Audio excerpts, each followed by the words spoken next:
મહત્વના બ્રેકિંગ અત્યારે આપણી સ્ક્રીન પર આપણને આવતા દેખાઈ રહ્યા છે। જો ખાસ કરીને અહીંયાથી આપણે સવારથી લાહોરની અંદર એક મોટા હુમલાના સમાચાર જોયા હતા। ખાસ કરીને રક્ષા મંત્રાલયે અહીંયાથી સ્વીકાર્યું છે કે ભારતીય સૈન્ય દ્વારા ખાસ કરીને એર ડિફેન્સ રડાર છે એ એર ડિફેન્સ રડાર સિસ્ટમને ઘણી બધી જગ્યા પર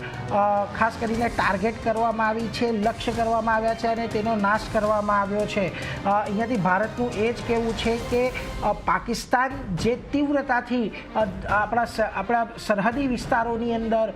એલઓસી પર જે પ્રમાણે ફાયરિંગ કરી રહ્યું હતું તેના જવાબમાં ભારતીય સૈન્યએ આ પગલું ઉઠાવ્યું છે અને દરેકે દરેક જે એર ડિફેન્સ સિસ્ટમ હતી તેને ડિસ્ટ્રોય કરવાનું કામ ખાસ કરીને ભારતીય સૈન્યએ અહીંયાથી કર્યું છે। ખાસ કરીને લાહોરની અંદર આવેલી જે એર ડિફેન્સ સિસ્ટમ છે એને અહીંયાથી ન્યુટ્રલાઇઝ કરવામાં આવી છે એવું રક્ષા મંત્રાલયે કહ્યું છે। અને ખાસ કરીને અહીંયાથી મહત્વની વાત બીજી એ પણ છે કે રક્ષા મંત્રાલયે એવું કહ્યું છે કે જો જમ્મુ અને કાશ્મીરના કુપવારા, બારામુલ્લા, ઉરી, પૂંચ, મેંધાર, રાજૌરી આ બધા સેક્ટરની અંદર પાકિસ્તાન દ્વારા બહુ મોટા પાયે ખાસ કરીને ફાયરિંગ કરવામાં આવ્યું છે, મોર્ટાર સેલિંગ કરવામાં આવ્યું છે, હેલી કેલિબરી આર્ટિલરીથી ફાયરિંગ કરવામાં આવી રહ્યું છે। આ બધાના ખાસ કરીને જે જવાબના સ્વરૂપે સરકારે આ પ્રકારનું પગલું લીધું છે એટલે એના પર એક ખાસ ફોકસ રાખવાનું રહેશે। અહીંયાથી એ પણ કહેવામાં આવ્યું છે કે જો આજે સવારે આર્મ ફોર્સિસ દ્વારા એર ડિફેન્સ રડાર સિસ્ટમને ઘણી બધી જગ્યાઓ પર નુકસાન પહોંચાડવામાં આવ્યું છે અને ખાસ કરીને પાકિસ્તાન દ્વારા જે ઘણા બધા સેક્ટરની અંદર આ જે ફાયરિંગ કરવામાં આવ્યું છે એને લઈને આ પગલું ઉઠાવવામાં આવ્યું છે અને આ ફાયરિંગની અંદર સરકારે કહ્યું છે કે લગભગ 16 લોકોના મૃત્યુ થયા છે કે જેની અંદર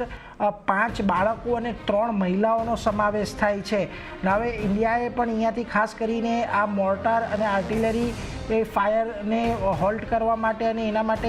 એમણે પણ એક સારો રિસ્પોન્સ આપ્યો છે અને ખાસ કરીને એમણે એવું પણ કહ્યું છે કે ભારતીય સૈન્ય અહીંયાથી કોઈપણ પ્રકારનો તણાવની પરિસ્થિતિ ઊભી કરવા નથી માગતું, પરંતુ ખાસ કરીને પાકિસ્તાની મિલિટરી જો આ બાબતને ધ્યાનમાં રાખે તો જ ભારતીય સૈન્ય અહીંયાથી તણાવની સ્થિતિ ઉત્પન્ન કરવા નથી માગતું, પરંતુ પાકિસ્તાની આર્મીએ અહીંયાથી પોતાના જે હુમલા કરી રહ્યા છે તેને અંકુશમાં રાખવું પડશે એ પ્રકારનું નિવેદન અત્યારે ખાસ કરીને આવતું જોવા મળી રહ્યું છે। એટલે અહીંયાથી ખાસ એ વાતનું ધ્યાન રાખજો કે આ એક સરહદી લડાઈ ભલે પાકિસ્તાન કરી રહ્યું હોય પરંતુ હજી પણ ભારતે ત્યાં કોઈ સિવિલિયન જગ્યા ઉપર હુમલા નથી કર્યા, એર ડિફેન્સ સિસ્ટમની ઉપર હુમલો કર્યો છે। એટલે ખૂબ જ ટેક્ટિકલ પગલું ભારત દ્વારા અહીંયાથી લેવામાં આવી રહ્યું છે। યુદ્ધની આ પરિસ્થિતિ, યુદ્ધ જેવી તો નહીં પણ તણાવભરી પરિસ્થિતિ આપણે એને કહીએ, એ પરિસ્થિતિની અંદર ભારતીય સૈન્ય દ્વારા આ એક ટેક્ટિકલ પગલું લેવામાં આવ્યું છે, વ્યૂહાત્મક પગલું આને કહેવું જોઈએ કે એર ડિફેન્સ સિસ્ટમ કે જ્યાં આગળ ઓટોમેટેડ સિસ્ટમ હોય છે કે બહારના દેશોમાંથી કે આવતા જે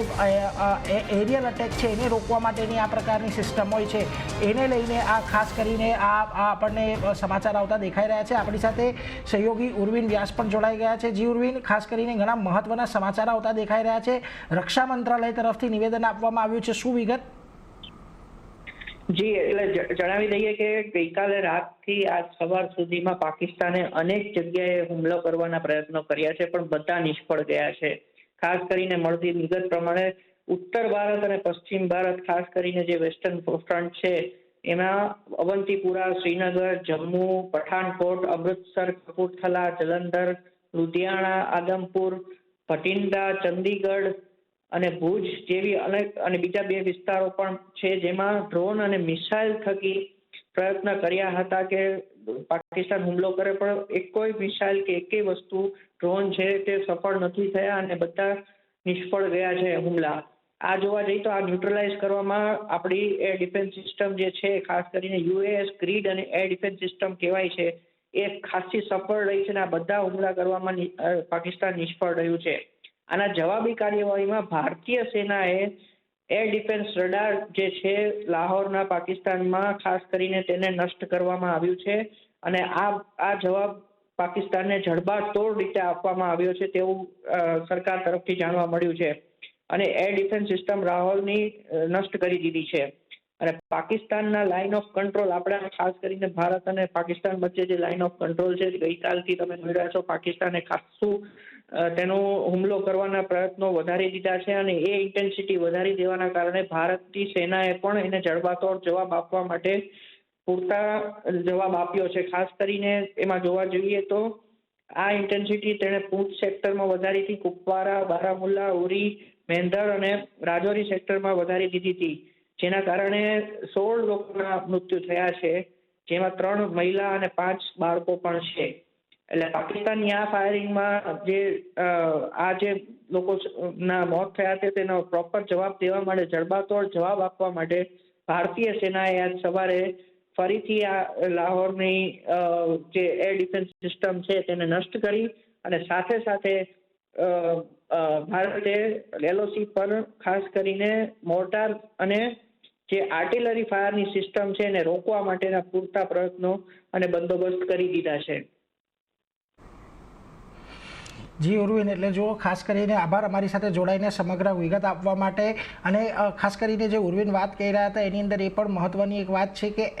ભારતની જે એરફોર્સ છે એની S-400 સુદર્શન ચક્ર એર ડિફેન્સ મિસાઇલ સિસ્ટમ છે એ ઘણી બધી જગ્યાએ આપણને ભારતની તરફ જે હુમલા કરવામાં આવ્યા હતા એ હુમલાને નિષ્ફળ બનાવવાનું કામ આ સુદર્શન ચક્ર એર ડિફેન્સ મિસાઇલ દ્વારા ખાસ કરીને કરવામાં આવ્યું છે. એટલે એના પર એક ખાસ ફોકસ રાખવાનો છે. અને કહ્યું છે અહીંયાથી ઘણા બધા સરકારી કર્મચારીઓ સૂત્રો દ્વારા કહ્યું છે કે ભારતે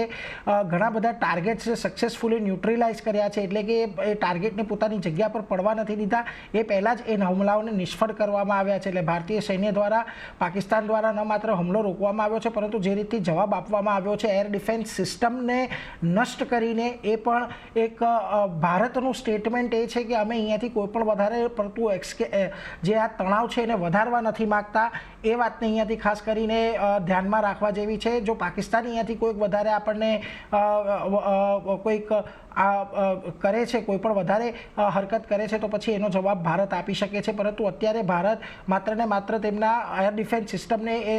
નષ્ટ કરીને એક અહીંયાથી સંદેશો આપવા માંગે છે. એટલે એના પર એક ખાસ